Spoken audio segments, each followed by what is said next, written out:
We'll start off with the United States as the Labor Department's job openings and labor turnover survey report has shown that U.S. job openings dropped by 556,000 in December, the largest decline in 14 months.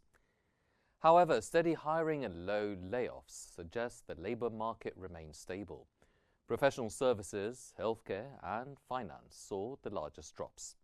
Despite the decrease, there are still 1.1 job openings for every unemployed person. Fed Chair Jerome Powell reaffirmed there is no rush to adjust interest rates, with markets now expecting a possible cut by June.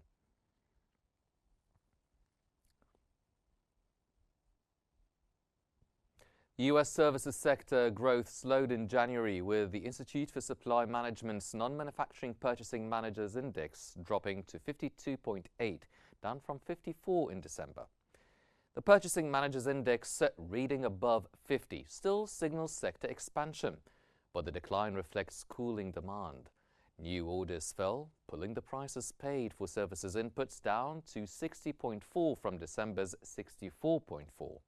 indicating a slowing of price growth.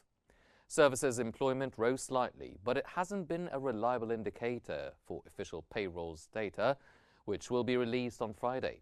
Economists expect 170,000 new jobs in January, with the unemployment rate holding at 4.1%.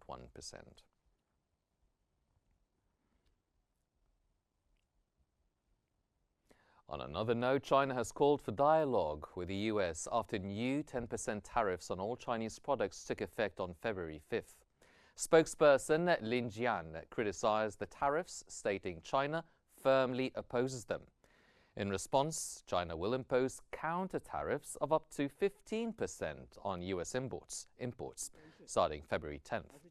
He added that the fundamental way to solve the drug crisis is reducing demand for drugs at home and enhancing law enforcement cooperation.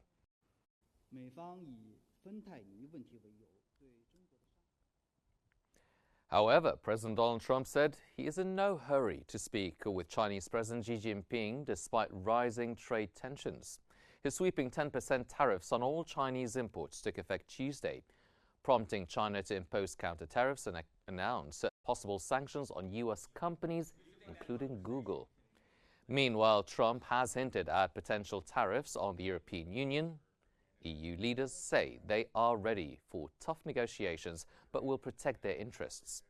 China is also tightening export controls on key metals and investigating U.S. firms while leaving room for talks. They've taken advantage of the Biden administration like I've never seen.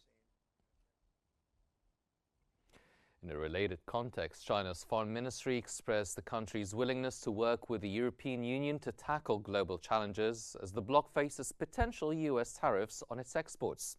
Spokesperson Lin Jian emphasized the growing strategic importance of China-EU relations amid global risks of division. The European Union's trade chief, Ursula von der Leyen, called for swift talks with the U.S. over President Trump's tariff plans, but warned negotiations would be tough. Von der Leyen also highlighted the EU's approach of de-risking its relationship with China while exploring opportunities to expand trade and investment ties.